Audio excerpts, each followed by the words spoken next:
মেহের আফরোজ শাওন আমার সাথে এই মুহূর্তে স্টুডিওতে, এবং তাকে আমরা ভিডিওতে দেখছি, পাশাপাশি তাকে আমরা রেডিওতেও শুনছি। প্রথমেই স্বাগত জানাই। আজকে একটা বিশেষ দিন, কি বলবেন আপনি? একবারে ওপেন ফ্লোর দিলাম। জন্মদিন আমার কাছে একটা উৎসবের দিন, সেটা মানুষটি সামনে থাকুক আর মানুষটি চোখের সামনে না থেকেও হৃদয়ে থাকুক।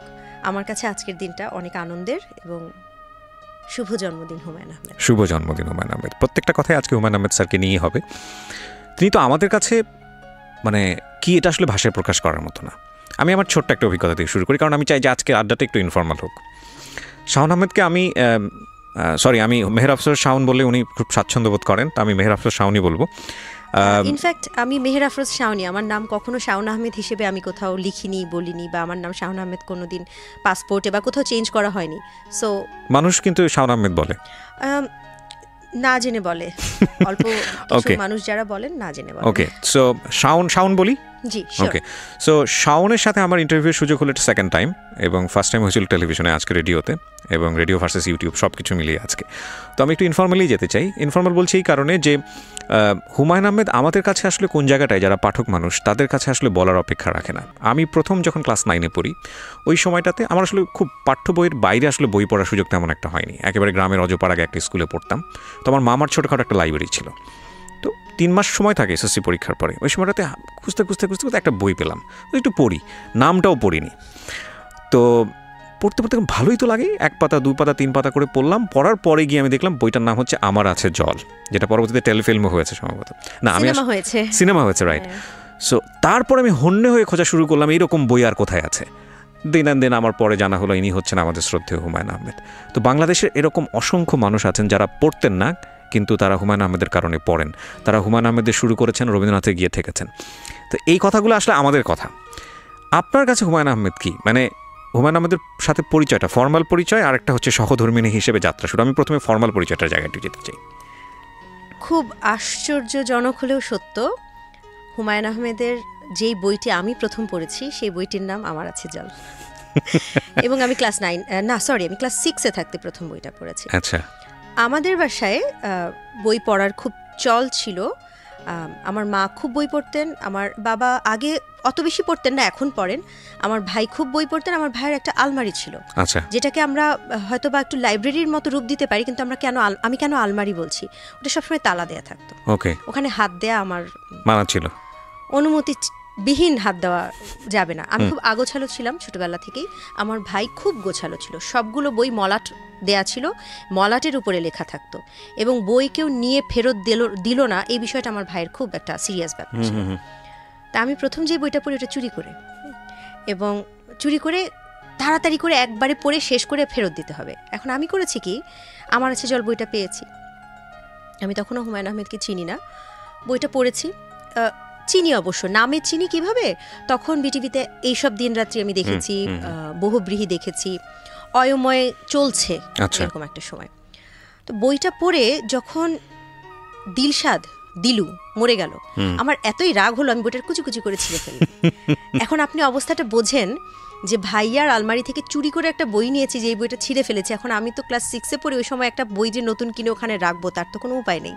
এবং সেই আলমারি, কাচের আলমারি, আগেকার আলমারি একটু মনে করে দেখেন, যেটি স্লাইড ডোর, যেখানে একটা এমন টাইপের কাটা দেওয়া একটা তালা থাকতো, ওটা কিভাবে করে যে আমি বের করেছি, এখন তো আমার মাথায় হাতে, এই টাকা আমি কোথায় পাবো যে একটা নতুন বই কিনে আবার ওভাবে মলাট করে রাখবো।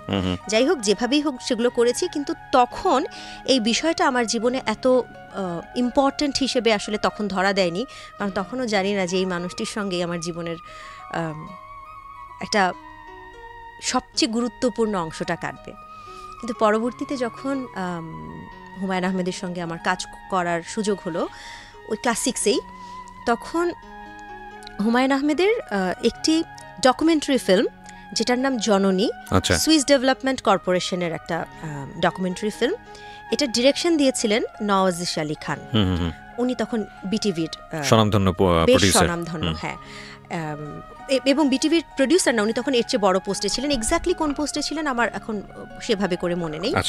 তো উনি ডিরেকশন দিবেন, ওনার অফিসে এটার হবে, অডিশন হবে। আমি তখন নতুন কুড়ি করছি, এবং নতুন কুড়িতে তখনও আমি অভিনয় করিনি, কিন্তু আমি নাচে করেছি এবং অন্য বেশ কিছু টেলিভিশন প্রোডাকশনে আমি অভিনয় করেছি। তো আমার একদম ডায়লগটা মনে আছে যে নতুন কুড়ির ওয়ান অফ দ্য প্রডিউসার, ওনার নাম আলাউদ্দিন আহমেদ, উনি আমাকে অনেক স্নেহ করতেন, এখনও করেন। উনি একদিন আমার মাকে বললেন যে শাওনকে তাড়াতাড়ি একটু টেলিভিশনে নিয়ে আসেন, একটা ফিল্মের জন্য অডিশন দেয়া হবে। তো ফিল্ম শুনেই তখন একটু পিছিয়ে যেত তখনকার মা বাবারা, যে ফিল্ম না, ফিল্মে দেবো না, এরকম একটা ব্যাপার। বললো না, ডকুমেন্টারি ফিল্ম, এটা হুমায়ুন আহমেদের একটা স্ক্রিপ্টে কাজ করা হবে। তখন মাত্র অয়ময়ের কাজ শেষ হয়েছে, এবং ডেফিনেটলি তখন বহুব্রীহি এবং অয়ময়ের কারণে হুমায়ুন আহমেদের মানে কি একটা অবস্থা, যেই জয় জয়কার। তো আমার মা একটু ঠিক আছে দেখি, এটা অডিশনই তো, পরীক্ষা দিতে হবে। তো আমি গেলাম, পরীক্ষা দিতে গেলাম। কেন উনি আমাকে ডেকেছিলেন এটা একটু ছোট্ট করে বলি।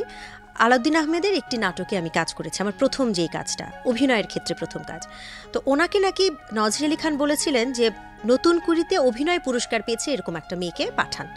উনি বলেছেন এই মেয়েটি অভিনয় পুরস্কার পায়নি, কিন্তু আমি নিশ্চিত এই মেয়েটি ছাড়া কেউ করতে পারবে না আপনাদের কাজটা। তো উনি সেজন্য আমাকে পিক করে পাঠালেন। আমি গেলাম, আমি গিয়ে দেখি খুব আনইমপ্রেসিভ একটা লোক চেয়ারের মধ্যে পা তুলে বসে আছে, একদম গেও ভূত খ্যাতের মতো, ঢেলা ঢেলা শার্ট পরে এবং কন্টিনিউয়াস সিগারেট খাচ্ছে। তো পরবর্তীতে শুনলাম এই লোকটি হুমায়ুন আহমেদ, কারণ উনি, আমি যাওয়ার পর বলে, এই মেয়ে এদিকে আসো, এই স্ক্রিপ্টটা পড়ো, এই দুইটা ডায়লগ তুমি পড়ো। তো আমার ডায়লগটা মনে আছে, তেলের শিশি কই। উনি এই ডায়লগটাই আমাকে পড়তে দিয়েছিলেন এই কারণে যে তেলের শিশি পরপর দুটো স, অনেক সময় হয় না যে স্পন্টিনিয়াস উচ্চারণ না থাকলে সেটা নাটকে খুব প্রবলেম হয়। তো উনি আসলে আমার উচ্চারণের একটা, যে গ্রামের উচ্চারণগুলো আমি করতে পারবো কিনা। একটা ঢাকার ভিকারুন্নেসানন স্কুলে পড়া একটা মেয়ে, সে একদম গ্রামের খেতে পায় না, এরকম একটা চরিত্র করতে হলে কিভাবে তার ডায়লগগুলো চেঞ্জ করবে বা উচ্চারণগুলো চেঞ্জ করবে, এরকম একটা ছোট্ট পরীক্ষা নিয়ে বললো, হ্যাঁ হবে, ও পারবে, অনেক ভালো পারবে, কিন্তু শুটিং হবে ময়মনসিংহে, শুটিং হবে রাজশাহীতে, এবং ঢাকার বাইরে শুটিং করা মানে, এর আগে যেটা হয়েছে আমরা ছোটোখাটো যেসব নাটক করেছি বিটিভির, ছোট না বেশ, যেটাকে আমরা তখন বলতাম এ সপ্তাহের নাটক, ওগুলোর আউটডোর হতো সব সাভার। বিটিভি থেকে সকালবেলা বাসে করে সবাই সাভারে যেত, সারাদিন শুটিং করে বিকেলের মধ্যে চলে আসতো। সেখানে 4-5 দিন ঢাকার বাইরে থেকে শুটিং হবে, এটাও একটা মানে একটা টেনশনের ব্যাপার ছিল, যে আদৌ করবো কি করবো না, বাবা পারমিশন দেবে কি না, স্কুল থেকে কি হবে, কিভাবে যেন। আমার যেহেতু দাদা বাড়ি জামালপুরে, আমার ফুপুরা থাকতেন ময়মনসিংহে, এবং একটা ফুপুর বাড়িতে বেড়ানোও হবে, ফাঁকে ফাঁকে শুটিং হবে, এরকম একটা জায়গা থেকে আমি প্রথম হুমায়ুন আহমেদের সাথে কাজ করলাম। 1991 সালে আমি ক্লাস 6-এ পড়ি তখন। তো ওটা হচ্ছে আমার সাথে তার ফর্মাল পরিচয়, এবং ওটা ওইখানে কাজ করার পর আমার অভিনয়টা ওনার কাছে পছন্দ হলো, এবং অভিনয় পছন্দ হওয়ার পাশাপাশি উনি তখন, যেহেতু আমি নতুন কুড়িতে পুরস্কার পেয়েছি, উনি একদিন বললেন যে নতুন কুড়িতে কিসে পুরস্কার পেয়েছো, নাচে পুরস্কার পেয়েছি, উনি একদিন নাচ দেখলেন, গানে পুরস্কার পেয়েছি, উনি একদিন গান শুনলেন। এবং এই যে একটা অভিনয়ের সাথে গানের এবং নাচের একটা কম্বিনেশন, একজন নির্মাতা হিসেবে, যদিও উনি সেই নাটকটা উনি নির্মাণ করেননি, ওই ডকুমেন্টারিটা নির্মাণ করেছিলেন নওয়াজিশ আলী খান, কিন্তু ওনার ভেতরে তো একটা নির্মাতা মন ছিল। মেবি ওই নির্মাতা মনের কাছে ওই 2-3টে প্রতিভার কম্বিনেশন, আসলে প্রতিভা কথাটা আমার নিজের কাছে বলতে খুব অস্বস্তি লাগছে, মানে 2-3টা বিষয় করতে পারে, অভিনয়ও পারে, গানও পারে, হয়তো বা ওইটা ওনার কাছে ভালো লেগেছিল বলে উনি পরপর বেশ কিছু নাটকে আমাকে ডাকলেন। এরপরে বেশ অনেকগুলো নাটক আমি পরপর মানে এক টানা করে গেছি। এভাবেই অভিনয় ওনার নাটকে জনপ্রিয়তা তো তখন একটা অন্য লেভেল থেকে আসলো, মানে এর আগেও আপনি জনপ্রিয় ছিলেন মোটামুটি ছোটখাটো একটা পরিসরে, কিন্তু এরপরে যদি বলি এটা একটা খুব বৃহৎ আকারে চলে আসলো, রাইট? জনপ্রিয়তা কথাটা না আমার কাছে খুব আপেক্ষিক লাগে। জনপ্রিয়তা বলতে এখন দেখেন আমাদের এখনকার যেই মিডিয়ার যেই অঙ্গন, সেই অঙ্গনে একটা রিয়েলিটি শো করে একদিনেই জনপ্রিয়তা পেয়ে যাওয়া যায়। আমাদের সময় জনপ্রিয়তা বলে আসলে কোনো কথা ছিল না। আমাদের মধ্যে যেটা ছিল যে অনেক পথ পাড়ি দিয়ে একটু মানুষ চিনলো, মানুষ যে একটু হালকা পাতলা চেনে, ওটাতেই আমরা এত খুশি ছিলাম। এবং কেউ যদি বলতো নতুন করে সকালবেলা দেখি তোমার পারফরমেন্সটা আমার খুব ভালো লেগেছে, মানে আমি আপনার ফ্যান, অত দূর যাওয়ার কথা আমরা তখন চিন্তাই করতে পারতাম না। কিশোর বয়সের কথা বলছি। নতুন কুড়িতে আমার একটি গান মনে রেখেছে বা আমার একটি নাচ মনে রেখেছে, এটাতেই আমরা অনেক আলহামদুলিল্লাহ অনেক আমরা হ্যাপি ছিলাম। তো আমি এটাকে জনপ্রিয়তা বলতে চাই না। আমি আমাদের শিশু শিল্পীদের পরিসরে বা কিশোর কিশোরীদের পরিসরে আমাকে মানুষ চিনত না। কেন বলছি, কারণ হুমায়ুন আহমেদের নাটক তো মানে হলো যে ওই সময়টাতে হুমায়ুন আহমেদের নাটক মানে হচ্ছে পুরো সপ্তাহ ধরে মানুষজন প্রিপারেশন নিত। তো এইরকম একটা জায়গায় আপনি এত সুন্দর সুন্দর রোল করছেন। কিন্তু আমাদের বয়সী, মানে আমি যেই সময়টার কথা বলছি 91, 92, ওই সময় আমি তো আসলে শিশু শিল্পীদের চরিত্রই করেছি। জননী, তারপরে খাদক, এই চরিত্রগুলো আসলে তখন মানে খাদকে তো আসলে খাদক বজলুর চরিত্রটাই সবচেয়ে ইম্পর্টেন্ট ছিল, সঙ্গে একটা লেখকের চরিত্র ছিল। কিন্তু খাদকের দুই মেয়েও আসলে দর্শক প্রিয়তা পেয়েছে। তো ওই সময় জনপ্রিয়তা মানে এরকম ছিল না যে দেখা হলেই পাগলের মতো একটা ছবি তুলে ফেললাম বা একটা অটোগ্রাফ নিলাম। কিন্তু হেঁটে গেলে, বইমেলায় গেলে, পহেলা বৈশাখের যে বর্ষবরণের মেলা হয় ওখানে গেলে যে মানুষ চিনত, সেটাতে খুব ভালো লাগতো। সো কাজ করা চলছিল, মানুষটাকে আপনি সামনে থেকে দেখছিলেন, ফর্মালি দেখছিলেন, ইনফর্মালি দেখছিলেন? না, হুমায়ুন আহমেদ কখনো ফর্মাল ছিলেন না, ইনফর্মাল ছিলেন। আসলে ফর্মাল দেখা হয়নি। একটা বললাম না শুরুতেই যে অডিশন, সেই অডিশনেই তো উনি সবচেয়ে ইনফর্মাল পার্সন ছিলেন। এটা প্রথম দেখা একটা মানুষ কিভাবে সিগারেট খাচ্ছে পা তুলে বসে, একটা অফিসের মধ্যে পা তুলে বসাটাই তো আসলে একটা ইনফর্মাল। Right, right. তবে হ্যাঁ, এই লোকটি সেই মানুষ যে এরকম বাজে একটা বই লিখেছে যে বইটা পড়ে ছিঁড়ে ফেলতে হয়, এরকম একটা রাগ আমার ছিল। ওকে, সো ইনফর্মাল যাত্রাটা শুরু হলো কিভাবে? ইনফর্মাল বলছি আমি এই কারণে যে লাইক আপনার সাথে আপনার মানুষ হয়ে ওঠার যে যাত্রাটা, আমি বেশ কয়েকটা জায়গায় এরকম পড়েছি, আপনার যে ইন্টারভিউগুলো আমি দেখেছি সেখানে এরকম দেখলাম যে আপনাকে মাঝে মাঝে চিরকুট লিখতো, সেখানে লেখা থাকতো আমার মন ভালো করে দাও, অমুক অমুক। তো আজকে তো সামনাসামনি পেয়েছে, আমি খুঁটিনাটি বের করার চেষ্টা করবো, আপনি যতটুকু বলেন আর কি আমাদেরকে, কীভাবে শুরু হলো আসলে। বাট আপনি উই আর হিউম্যান বিং, আমরা তো কিছু না কিছু বুঝতে পারি যে এই লোকটা আমাকে পছন্দ করছে বা ওই লোকটার প্রতি আমি ফল ইন হচ্ছি, নিশ্চয়ই সেরকম কোনো ব্যাপার স্যাপার ছিল। এখন হুমায়ুন আহমেদ একটা কথা বলতেন, এ বিদ্যা শিখে না নারী আসে আপনাতে। একটা মেয়ে বুঝতে পারে কে তার দিকে কেমন ভাবে তাকাচ্ছে, যে কোনো মানে একটা বয়সের পর চিনতে পারে। হ্যাঁ, আমার মনে হয় সেই বয়সটা হয়তো বা কারো 16-17-তে আসে, কারো 18-19-এ আসে, কারো 14-15-তে আসে, আসলে এক একজনের এক এক সময়ে আসে। আমি এরপরে অনেকগুলো কাজ করছি, তো তখন 94-এ হুমায়ুন আহমেদের প্রথম চলচ্চিত্র আগুনের পরশমণি। আগুনের পরশমণিতে কিন্তু আমার কোনো মানে অভিনয় ছিল না, কিন্তু আমার একটা পার্টিসিপেশন ছিল। কিভাবে? সেটা হচ্ছে যে আমাকে ডাবিং করতে ডাকা হয়েছিল। ওই সিনেমাতে অভিনয় করছে কিন্তু ভয়েস ভালো না, এরকম 2-3টা চরিত্রের ডাবিং আমি করেছি। হয়তো বা ডাবিং পার্ট ছিল না বা ভয়েসটা ম্যাচ করছিল না, হচ্ছিল না ডাবিং। তা আমি একদিন গেলাম, ডাকা হলো, তখন আমি অনেক এরকম কাজ করি এবং ডাবিং করতে আমাকে ডেকেছে, এটা আমার কাছে খুব খারাপ লাগলো। আমি কেন ডাবিং করব? তা আমি আমার মার সাথে একটু এটা খটোমটো করেছি। তখন আমি অলরেডি নতুন করে চ্যাম্পিয়ন এবং একটু ভাবসাব হয়েছে আর কি, যে আমি নতুন করে চ্যাম্পিয়ন। তারপরে মা বললো যে না, একটা সিনেমা এবং হুমায়ুন আহমেদের সিনেমা, অনুদানের সিনেমা। আমার মা বললেন করো না, অসুবিধা কোথায়। তা আমি মার সাথে গেলাম, ডাবিং করলাম। এবং যেটা হচ্ছে, অন্য একজনের অভিনয় ডাবিং করা খুব টাফ। আমি কাঁদছি কিন্তু মেয়েটার চেহারায় অত কান্না নেই, তো আমি করছি কি কাঁদছি, কিন্তু আমি চেহারা দেখে ডাবিং করছি, তো কান্নাটা ওরকম হচ্ছে না। খুব বকাঝকা করছিলেন হুমায়ুন আহমেদ ভিতর থেকে, এবং আমার এত খারাপ লেগেছে যে প্রথমত অভিনয়টা আমি করিনি, তাহলে আমার ওর সাথে ম্যাচ করতে তো একটু সময় লাগবে। তো শেষমেশ বকা টকা খেয়ে আমি সত্যি আমার চোখে পানি চলে এসেছে। এবং খুব সম্ভবত ওটা খুব ভালো হয়েছিল, বকা টকা খাওয়ার পর চোখের পানি। তো হুমায়ুন আহমেদ আসলেন পেমেন্ট করতে। আমি তো পেমেন্ট নিব না, আমার তো রাগ, এই লোকটার কাজ আমি কেন করতে এসেছি। তো হুমায়ুন আহমেদ জোর করে আমাকে পেমেন্টটা দিলেন, এবং তারপর উনি আমাকে নক্ষত্রের রাত নাটকের ডাকলেন।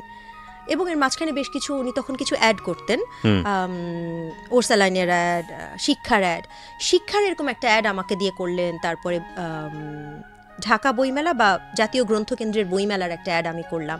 টুকটাক কাজ ওনার সাথে তখন আমার হচ্ছে। তো উনি একটু বড় কাজে হাত দিবেন, প্যাকেজ নাটকের একদম শুরুর দিক, ধারাবাহিক প্যাকেজ খুব সম্ভবত ওটাই প্রথম ছিল, একদম বড় আঙ্গিকে নক্ষত্রের রাত। তো উনি তখন একটা স্ক্রিপ্ট রিডিং করবেন, উনি খবর দিলেন, ওনার অফিস থেকে ওনার অ্যাসিস্ট্যান্ট খবর দিলেন যে ধারাবাহিক নাটক। তো ওই স্ক্রিপ্ট রিডিংয়ে গেলাম, তারপর অভিনয় শুরু হলো। আমি আস্তে আস্তে যেটা বোঝা শুরু করলাম সেটা হচ্ছে, সবাই ওনার ভক্ত, সবাই একটু ওনার অটোগ্রাফ নিতে ব্যস্ত থাকে, সবাই একটু ওনার আশেপাশে ঘুরতে পছন্দ করে। সেইখানে আমি যেটা করতাম, আমি তখন ক্লাস 9-এ পড়ি, 8 থেকে মাত্র 9-এ উঠেছি, এবং আমার বাসায় একটা বড় ধরনের স্টিম রোলার চলে, আমার মা চালান। সেটা হচ্ছে সব করতে পারবা কিন্তু পড়াশোনায় একদম ঠিক থাকতে হবে, 10-এ 10ই পেতে হবে, 25-এ 24.5 পেলে আমার বহু স্কেলের বাড়ি বেতের বাড়ি পড়েছে। তো শুটিংয়ের ফাঁকে আমি কি করতাম, আমি বসে বসে অঙ্ক করতাম, আমি বসে বসে ইংরেজি পড়াশোনা করতাম, আমি বসে বসে প্রশ্ন উত্তর, ক্রিয়েটিভ মানে কম্প্রিহেনশন, আমি বসে বসে পড়াশোনা করতাম। তো আমি যেটা খেয়াল করেছি, এই লোকটা একটু পছন্দ হচ্ছে না বিষয়টা। একটা বিখ্যাত আমি মানুষ, আমার পাশে সবাই আমাকে ঘিরে টিরে থাকবে, এটা কি অন্য রুমে বসে অঙ্ক করে। তো উনি করতেন কি, এই শুটিংয়ের ফাঁকে যখন অফ টাইম আমি অঙ্ক করছি, উনি প্রথমে একটা লোককে দিয়ে একটা চা পাঠালেন, প্রোডাকশনের মানুষ। আমি চা খেলাম, তো বললো স্যার আপনাকে চা পাঠিয়েছে। আমার থ্যাংক ইউ। তো আমি তো আবার উঠে এসে আমি বোধহয় একটু বোকা টাইপের ছিলাম যে আমার যে ধন্যবাদ দেওয়া উচিত, হয়তো বা পরে যখন দেখা হচ্ছে আমি ওনাকে বললাম যে থ্যাঙ্কস, আপনি চা পাঠিয়েছেন। তারপরে সারাদিন এত পড়াশোনা করে কী লাভ, এরকম একটা চায়ের কাপে একটা চিরকুট। হ্যাঁ, তো আমি আগ্রহটা বুঝতে পারছি। ততদিনে কতদিন হয়েছে কাজের বয়স ওনার সঙ্গে? ধারাবাহিক নাটক 17 পর্বের, কিন্তু ওই নাটকটা আমরা কাজটা করেছি 6 মাস ধরে। না, কিন্তু হুমায়ুন আহমেদের সঙ্গে পরিচয় এবং ওই যখন চিরকুট পাঠাচ্ছেন হচ্ছে 91-তে, আর ওটা হচ্ছে 95। 4 বছর। ওকে, লং টাইম অবজার্ভ করার জন্য। ফাইন। তারপর তো আমি আগ্রহটা কোথায় বুঝতে পারতাম, গল্প করার আগ্রহ। মানে এটাকে একেবারে পট করে প্রেম আখ্যা দেওয়ার মতো বয়স আমার তখন হয়নি, বা ওরকম মনেও হয়নি। ওরকম মনে হবার মতো অতটা ম্যাচিওর্ড আমি ছিলাম না। কিন্তু আমি দেখতাম যে উনি গল্প করতে চান, গল্প করার একটা আগ্রহ, এবং প্রায় বলেন হয়েছে অনেক পড়াশোনা, চলো এখন আমরা একটু গল্প করব। তো অনেক মানুষ মিলে গল্প করছেন। গল্পগুলোর বিশেষ বিশেষ অংশ যে কাকে উদ্দেশ্য করে, যে এই অংশটুকু আসলে আমাকেই শোনানোর জন্য বলা হচ্ছে, এটা বোঝা যায়, বুদ্ধিমান হলে বোঝা যায়। ওকে ওকে ফাইন। তো তখন আপনার কেমন লাগতো? Very odd question. এটা খুব ইম্পর্টেন্ট মানুষের কাছে আমি ইম্পর্টেন্ট, ডেফিনেটলি ভালো লাগতো। কিন্তু ইউনো, একটা মানুষকে আপনি জানেন, শোনেন, একটা মানুষের সার্কামস্টান্সেস আছে, একটা মানুষের সারাউন্ডিং আছে, ভালো লাগার জায়গাটা তো কোনো লজিক নিয়ে আসে না। এটা প্রথমত ভালো লাগার জায়গাটা তৈরি হয়, কিন্তু ভালো লাগা এবং লজিকটা খুব পাশাপাশি থাকে। চিন্তা হতো না যে ভালো লাগাটা আসলে ঠিক হচ্ছে কিনা, বা এটা কোন দিকে যাচ্ছে। আমি কিন্তু বলেছি একজন আমাকে ইম্পর্টেন্স দেয়, সেই বিষয়টা ভালো লাগতো। ওকে, আমার তাকে ভালো লাগতো এটা কিন্তু বলিনি। ফাইন। আমার ভালো লাগার জন্য অবশ্য যে লজিক লাগবে এমন কোনো কথা নেই। সার্কামস্ট্যান্সেস চিন্তা করবার মতো জায়গা আসলে তখনও তৈরি হয়নি। রাইট। সো সার্কামস্ট্যান্সেস কিন্তু আসলে আরো একটা অনেক লম্বা বিষয়। রাইট। দায়িত্ব, এই মুহূর্তে আমার অবস্থান, এই মুহূর্তে আমার সামাজিক অবস্থান, পারিবারিক অবস্থান, আমার বলতে মিন করছি একজন মানুষের, এটা চিন্তা করবার জন্য কিন্তু আসলে আরো অনেকগুলো পথ পাড়ি দিতে হয়। রাইট। সো আমরা বলতে পারি যে একটা স্পার্ক হলো। আমার কাছে গুরুত্বটা ভালো লাগতো, মানে সামহাও উনি আমাকে ইম্পর্টেন্স দিচ্ছেন। সো এটা আমাদের সবারই ভালো লাগে, অবশ্যই। ওকে, কিন্তু সেই ভালো লাগাটা থেকে নিজের ভালো লাগা শুরুর জায়গাটা যদি আমরা একটু যেতে চাই, নিজের ভালো লাগাটা বা নিজের মনের ঘন্টা বাজার যে ব্যাপারটা, সেটা কবে নাগাদ শুরু হলো? ঘন্টা শব্দ করে কোনো ঘন্টা বাজেনি। So it was great decision actually. না বলেছি শব্দ করে কোনো ঘন্টা বাজেনি। আচ্ছা। ঘন্টাগুলো আসলে পায়ের নুপুরের টুনটুন রিনিঝিনি শব্দ থাকে না, খুব সফট শব্দ ছিল। না, কিন্তু আমাদের কাছে কিন্তু স্কুলের ঘন্টা অনেক সফট লাগে, যেহেতু যখন বাস্তাসে ঠিক আছে স্কুল ছুটি হয়ে গেল, ঠিক আছে, আমি মানে গুড অর্থে বুঝিয়েছি আর কি। তো আপনাকে ইম্পর্টেন্স দিচ্ছে এবং এটা আপনার ভালো লাগছে, এই ভালো লাগা থেকে ধীরে ধীরে ভালোবাসার দিকে টান করেছে। তাহলে আসলে সেরকম না, ফান করে তো বললাম নুপুরের রিনিঝিনি, বিষয়টা ছিল একদম ডিটেইলে তো অনেক লম্বা ঘটনা, আমি খুব ছোট ছোট করে বলি। এর মধ্যে বেশ কিছু ঘটনা আসলে এসেছে বিভিন্ন ইন্টারভিউতে বা বিভিন্ন কথায়। একটা তো হচ্ছে যে আমার প্রেজেন্স পছন্দ করেন একজন মানুষ, কিন্তু তার মানে তো এই না যে আমার যখন কাজ নাই তখন প্রেজেন্স থাকবে। তো আমার যেদিন শুটিং আছে সেদিন আমি শুটিংয়ে যাই, যেদিন শুটিং নাই সেদিন আমি যাই না শুটিং স্পটে। লাঞ্চ ব্রেকে সবাই ওখানে খায়। আমার বাসা কাছে, শুটিং হতো ডিএফপি ইয়েতে, বেইলি রোডে। ডিএফপিতে শুটিং হচ্ছে, আমার বাসায় ইস্কাটন গার্ডেনে। তো আমি বাসায় চলে যাই, বাসায় খেয়ে দিয়ে আবার শুটিংয়ে যাই। এটা এক একজন আসলে এক একভাবে করে, কেউ নিজের খাবার খায়, কেউ শুটিং স্পটের খাবার খায়।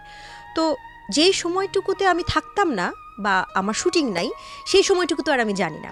আমি কখন জানা শুরু করলাম, একদিন আমি বাড়িতে খেতে গেছি, খেয়ে দিয়ে এসেছি, দেখি হুমায়ুন আহমেদ বসে আছেন। তিনিও বাড়িতে গিয়েছিলেন, ধানমন্ডি তার বাসায় গিয়েছিলেন, গোসল টোসল করে এসেছেন। তা আমি ঢোকার পরে উনি বলে, আমাদের দুজনের খাবার দাও। তা আমি বললাম, আল্লাহ, আমি তো খেয়ে এসছি। উনি খুব আপসেট হলেন, তুমি বাসায় গিয়ে খেয়ে এসছো, অথচ আমি বসে আছি তোমার সাথে খাবো বলে। তো আমার কাছে খুব হঠাৎ করে ধাক্কার মতো লাগলো যে একটা মানুষ বাড়ি গিয়েছেন কিন্তু খেয়ে আসেননি। এবং এটা আমি এতদিন খেয়াল করিনি, কারণ আমি এর আগে তো আমিও ওখানে খেতাম, সেজন্য আমি বুঝতে পারিনি যে উনি অপেক্ষা করেন দুপুরে আমরা একসঙ্গে বসে খাবো। তা আমি বললাম যে আচ্ছা, আপনিও তো বাসায় গিয়েছিলেন, আমি বুঝতে পারিনি, আচ্ছা আসেন আপনি খান, আমি বসছি। তো উনি খাওয়ার সময় উনি কিছু গল্প বললেন, যে গল্পের ব্যাপারটা হচ্ছে একা খেতে ভালো লাগে না আমার, কিন্তু আমার ভাগ্যটা এমন আমাকে সবসময় একাই খেতে হয়। আমি এইটুকুন বললাম, এর সাথে আরও অনেক গল্প ছিল যে কেন একা খেতে হয় বা বাড়িতেও কেন একা খেতে হয়। তো আমি একটা পরিবার থেকে এসেছি, আমার বাবা যখন খেতে বসেন, আমার সবসময় আমি দেখি যেভাবে আমি বড় হয়েছি, আমার মা বসেন, আমি বসি, একটা সুন্দর একটা পরিবেশ। তো সেখানে বেশ কিছু গল্প শুনে আমার একটু খারাপই লাগলো। তাই আমি বললাম যে ঠিক আছে, আপনি নেক্সট আমাদের যে কয়দিন শুটিং থাকবে, এই শুটিংয়ের দিনগুলোতে আপনাকে আর একা খেতে হবে না, আমি বাসায় গিয়ে খাবো না, আমি আপনার সাথে খাবো।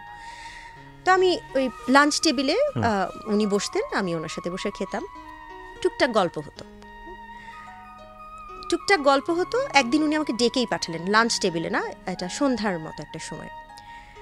আচ্ছা, তার আগেও কথা আছে, ধারাবাহিকতা একটু নষ্ট হয়ে যায়, তো তার আগের কথা হচ্ছে আমার যেদিন শুটিং নেই, আমি যাইনি, আমি বাসায় আছি, পড়াশোনা করছি, যেহেতু আমি 9-এ পড়ি, সামনে SSCর সময় আসতে পারে। তিনি হচ্ছেন একটা চিরকুট লিখে ড্রাইভারকে দিয়ে পাঠিয়েছেন,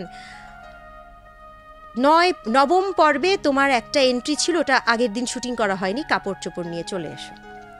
গেলাম, কাপড় চোপড় নিয়ে 9ম পর্বে একটা এন্ট্রি আছে, কে দিয়ে কোনো শুটিং নাই আসলে, এটা হচ্ছে আমাকে নেওয়া হলো। তা আমি বারবার বলছি 9ম পর্বে যে আমার একটা এন্ট্রি ছিল, বলো করবো, অসুবিধা নেই, বসো বসো বসো, আমরা গল্প করি।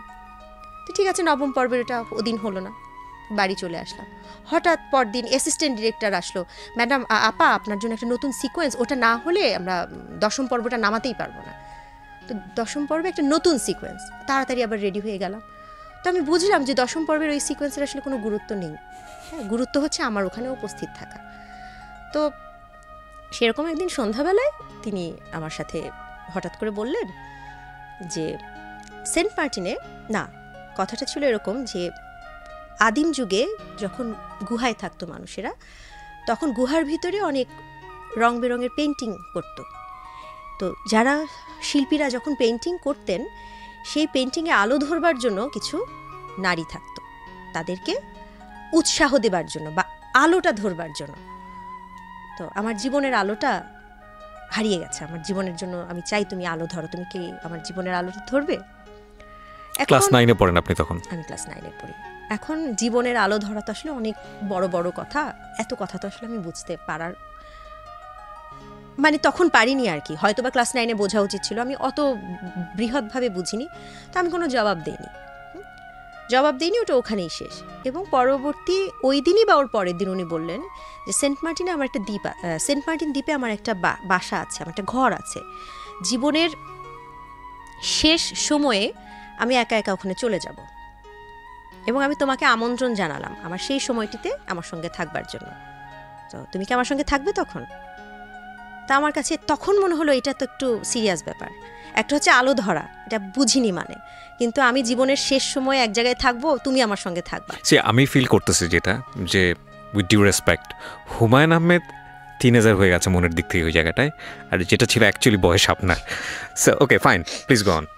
এখন এইটার উত্তর আসলে মানে আগেরটা তো আমি বুঝেইনি যেটার কি উত্তর দিব, তো এটা আমি একটু ভয় পেয়ে গেলাম। ঠিক ভয় পেয়ে গেলাম কথাটা যেই অর্থে আমরা ভয় বলি সেই ভয় না, কি উত্তর দিব এই ভয় আর কি। হ্যাঁ, এবং আমি বাসায় গেলাম, পরবর্তী 2-3 দিন আমার শুটিং ছিল, কিন্তু আমি শুটিংয়ে যাচ্ছি না, নানান ছুতায় যাচ্ছি না, আমার শরীরটা খারাপ, আমার পরীক্ষা, আমার অমুক তমুক, উত্তরটা আসলে খুঁজে পাচ্ছিলাম না। হ্যাঁ, এর মাঝে যেহেতু আমি 3-4 দিন শুটিংয়ে যাইনি, গাড়িও এসেছে, চিরকুটও এসেছে, নানান বিষয়ে কথাবার্তাও এসেছে, তো সেই বয়সের জন্য হয়তো আমি খুব কঠিনই একটা উত্তর আমি মনে মনে ভাবলাম। আমি 4 কি 5 দিন পরে আমি গেলাম, এবং প্রথম আমি নিজেকে প্রস্তুত বলতে মিন করছি আমরা শুটিংয়ে যাই হচ্ছে নর্মাল একটা কাপড় পরে, এবং শুটিংয়ে গিয়ে আমরা শুটিংয়ের গেট আপ নেই। সেদিন আমি শুটিংয়ে গেলাম শাড়ি পরে গেলাম, এবং বেশ কাজল দিয়ে বলতে সেজে গুজে অর্থে না, চোখ ভরা কাজল দিয়ে আমি শুটিং স্পটে গেলাম, এবং আমি হুমায়ুন আহমেদকে বললাম আপনি তো উত্তরটা জানতে চাইছিলেন, আমি উত্তর দিতে এসেছি। তো তিনি তাকিয়ে আছেন, উনি বসে আছেন, আমি দাঁড়িয়ে আছি। আমি বললাম যে আপনি জীবনের যেই সময়টাতে একা একা সেন্ট মার্টিনে থাকবেন, আপনি যদি চান আমি তখন আপনার সঙ্গে থাকবো। ওকে, ভেবেচিন্তে উত্তর দিয়েছিলেন। সেই বয়সের ভাবনায় ভেবেছি। ফাইন, তাহলে তো বলার পরে আপনি একটা স্পেস পেয়েছেন, মানে কিছুক্ষণের জন্য হলো টাইম পেয়েছেন। নিয়েছি। রাইট। সো ওই সময়টাতে আপনার নিজের চিন্তা কি ছিল, কি হচ্ছিল নিজের মধ্যে, যে না আমি আসলে কি বলছি, কি রিপ্লাই দিচ্ছি? Cause it's a fact. না, অত কিছু বুঝবার মতো প্রথমত হচ্ছে যে সব বয়সের একটা মানসিক, মানে সব শারীরিক বয়সের একটা মানসিক বয়স থাকে। খুব সিরিয়াসলি চিন্তা করবার মতো মানসিক বয়স আমার তখন ছিল না। এখন আমি যেই উত্তর দিতাম তখন হয়তো বা মানে তখন সেভাবে ভাবিনি। আমার কাছে মনে হয়েছিল যে বিষয়টা কি ফান। হুমায়ুন আহমেদ কি আমার সাথে দুষ্টুমি করে প্রশ্ন করলেন? এর আগের আরও অনেক কিছু আমি রিভিউ করেছি, আর তখন আমার সঙ্গে গিয়ে কি থাকবে, এটার মানে যে বিবাহ শাদী করে ফেলা, এরকম আমার মাথায় আসেনি। আমার কাছে মনে হয়েছে একজন একাকিত্বে ভোগা লেখক, ব্যাপারটা খুব, যদি এভাবে বলি যে আসলে মানে মাইথোলজিক্যাল উপন্যাসে আমরা পড়ি না যে একজন মানুষ সমুদ্রের পাড়ে, সেই দ্বীপে কেউ নেই, উনি একাকিত্বে ভুগছেন, একজন সঙ্গী তার আসলো যে তাকে একটু সময় দেয়, যে তার সাথে একটু গল্প করে, তাকে একা সময় একটু গান শোনায়। আমার সেই রকম একটা, আমরা যেটাকে বলি হচ্ছে ওই ধরনের একটা সঙ্গী আমার মাথায় তখন হয়তো বা ছিল। ওকে, আমরা যদি একটু মানে আমাদের চিন্তা ভাবনার জায়গা থেকে প্রশ্নগুলো করছি আর কি, কারণ বিষয়টা তো একেবারেই আপনার, ভালো লাগার জায়গাটা তো একেবারেই আপনার। একটা যেটা হচ্ছে যে হুমায়ুন আহমেদের সেই সময়টা থেকে তিনি পারিবারিকভাবেও একা হয়ে গেছেন এরকম, নাকি একটা সমস্যার মধ্যে ছিলেন যেটা আপনি জানতেন? এই উত্তরটা আসলে না আমার জন্য দেয়াটা অনুচিত। হ্যাঁ, আমি উত্তরটা জানি, কিন্তু এই উত্তরটা আসলে যদি হুমায়ুন আহমেদ দিতেন সেটা ভালো, সেটা সবচাইতে সুন্দর হতো, সবচাইতে শোভন হতো এবং সবচাইতে অথেন্টিক হতো। উত্তরটা আমি জানি। ওকে, আপনি জানেন, এবং আমাদের জায়গা থেকে কারো কারো জানা, কারো কারো অজানাই থাকলো, তবে এটাও একটা উত্তর, এবং থ্যাঙ্কস ফর দ্যাট। আমি তখন আপনি ঠিক আছে এই মানুষের সঙ্গে থাকছেন, মানুষের প্রতি আপনার তখন কি ভালোবাসা জন্মেছে নিজের মন থেকে, নাকি তখনও ঘোরের মধ্যে আছেন? ভালোবাসা কিনা আমি বুঝতে পারিনি, কারণ আমি কোনোদিন তাকে আমি ভালোবাসি এই কথাটা বলিনি, বা আমি কোনোদিন চিঠি লিখিনি। সুতরাং এটা আমার দিক থেকে কি ভালোবাসা কিনা আমি জানি না, কিন্তু আমি এটুকুন বুঝতে পেরেছি এই মানুষটি আমাকে ভালোবাসে। এই মানুষটি যে আমাকে ভালোবাসে সেটা প্রকাশ করবার জন্য তিনি ব্যাকুল হয়ে আছেন, এবং তিনি নানানভাবে প্রকাশ করছেন। সেই প্রকাশটা খুব প্রকাশ্য ছিল। আপনি কি সিরিয়াস? আমার কাছে না, নক্ষত্রের রাত নাটকটির গল্প বললাম, এই নক্ষত্রের রাতের সেটে যারা উপস্থিত থাকতেন তাদের সবার কাছেই প্রকাশ। হ্যাঁ, আমরা মাঝে মাঝে এরকম দু একটা ইন্টারভিউ পড়েছিও, উনি ভীষণ রেগে যেতেন যদি আপনার হাত ধরে কেউ শর্ট দিতে পারে, এরকম শুনেছি, মানে আই এম নট শিওর। ওকে, তো আপনি কি সিরিয়াস হয়েছিলেন যে উনি যে বলছে সেটা আসলেই ভবিষ্যতে হতে যাচ্ছে, বা সেন্ট মার্টিন এরকম থাকবো, ঠিক আছে যদি থাকা হয়তো থাকবো, এরকম কোনো ব্যাপার স্যাপার ছিল, নাকি জাস্ট বলার জন্যই বলা? আসলেই কি একজন লেখক জীবনের শেষ মুহূর্তে সেন্ট মার্টিনে একা গিয়ে থাকবেন? এই জিনিসটা আমি অনেক ভেবেছি, কিন্তু সেই থাকাটাকে আসলে তিনি হাইপোথেটিক্যালি বলেছেন নাকি সত্যিকারের সেন্ট মার্টিনে গিয়ে থাকা বলেছেন, সেটাও একটা চিন্তার বিষয় ছিল। আমি ভেবেছি হাইপোথেটিক্যালি বলেছেন। হাইপোথেটিক্যালি বলতে যে শুধু সেন্ট মার্টিনে গিয়ে থাকা না, জীবনের একটা সময় একাকিত্বে ডিসিশন নেওয়ার জন্য একটা সঙ্গী লাগে, গল্প করারও একটা সঙ্গী লাগে। সেই সঙ্গীটা যে একদম বিয়ে করেই হতে হবে এমন কোনো কথা না, একটা বন্ধুও হতে পারে। আমার কাছে মনে হয়েছে একটা এমটিনেস আছে। হ্যাঁ, কেন মনে হয়েছে আমি তো বললামই যে উত্তরটা আমি দেয়াটা উচিত না, অথেন্টিকেট হতো হুমায়ুন আহমেদ দিলেই, কিন্তু আমার কাছে মনে হয়েছে সেই এমটিনেসটার জায়গাটা তিনি কাউকে চাইছেন, কাউকে না, উনি আসলে আমাকেই চাইছেন। ওকে, সেই জায়গা থেকে আমি বিহেভ করেছি। Lucky you are, first of all, because Humayun Ahmed fact, কিন্তু আপনার কাছে কেমন ছিল সেটা তো আপনার জায়গা থেকে, আমরা আমাদের জায়গা থেকেই মূল্যায়ন করছি। কিন্তু যদি এইভাবে জিনিসটা জানতে চাই একটু, সেটা হলো যে একটা সময় তো ডিসিশন নিতেই হয়েছে, ফর্মালি আপনারা বিয়ে শাদী করেছেন অনেক পরে, তো ওই জায়গাটা হুট করেই আসলো, নাকি আপনারা বুঝতে পারছিলেন যে না? এরপরে বহুবার আমি লম্বা সময় হুমায়ুন আহমেদের সাথে যোগাযোগ রাখিনি। যখন ফ্যাক্টগুলো, আপনি একটু আগে বলছিলেন না যে ফ্যাক্ট অনেক আসে, বাস্তবতা, পারিপার্শ্বিকতা, সামাজিকতা, এটা আরও পরে এসেছে। যখন দেখছি যে ওনার ভালো লাগার মাত্রাটা বাড়ছে, যখন দেখছি আমার ভালো লাগার মাত্রাটা তৈরি হয়ে গেছে এবং আমার ভালো লাগার মাত্রাটাও বাড়ছে, যখন দেখছি শুটিং শেষ তাও উনি আমাকে বিভিন্ন ছুতায় মিটিংয়ে ডাকছেন, যখন আমি দেখছি যে আমারও যেতে ভালো লাগছে, তখন পারিপার্শ্বিকতা, সামাজিকতা, বাস্তবতা তখন মাথায় আস্তে আস্তে আসে। ওকে, এবং এইসব বিষয় তো আসলে খুব বেশি ফ্যামিলির সাথে শেয়ার করা যায় না। টুকটাক এখানে আমার একজন স্কুলের বন্ধু আছে, টুকটাক স্কুলের বন্ধুর কাছ থেকে তখন একটু যে না আসলে কি এটা ঠিক হচ্ছে, উনি কি এটা এভাবে বললো, কেন বললো, অনেক কিন্তু তখন আলাপ আলোচনা চলে আসে, আচ্ছা উনি এটা বলতে কি মিন করলো, হ্যাঁ, তো তখন তারাও একটু না এটা মনে হয় ঠিক হচ্ছে না, এরকম অনেক কথা তখন আসে। তো বাস্তব কথা চিন্তা করতে গিয়ে তখন আমরা একটা বড়, আমরা বলবো না, একটা বড় ব্রেক নিয়েছিলাম যে কাজ করবো না আর। আমি হুমায়ুন আহমেদের নাটকে মাঝখানে বহুদিন কাজ করি। ততদিনই কি পত্রপত্রিকায় মোটামুটি লেখালেখি হচ্ছে আপনাদেরকে নিয়ে? না, তখনও শুরু হয়নি, তখনও শুরু হয়নি, কারণ এগুলো বাংলাদেশের সামাজিকতায় কিন্তু এগুলো একেবারেই মানে লুফে নেওয়ার মতো টপিক, আপনি জানেন, এবং যেটা আপনাদের ক্ষেত্রে হয়েছেও প্রথম দিকে, এবং এটাকে সামলে নিয়ে ফাইট করে নিজের একটা অবস্থান তৈরি করা, সেটা আপনি সাংস্কৃতিক অঙ্গনেই বলেন বা নিজের পরিবারের জায়গাটাই বলেন, যেখানেই বলেন না কেন, ইট ওয়াজ নট ইজি। আমি জানি না আপনি কি বলবেন। তো আমি যদি ফর্মাল ওয়ার্ডের কাছে, ফর্মাল জায়গাটাই যদি একটু আসতে চাই, যে আপনারা ডিসিশন নিলেন যে না আপনারা বিয়ে করবেন, ওই জায়গাটা একদিন এইসব ডিসিশন হয় না।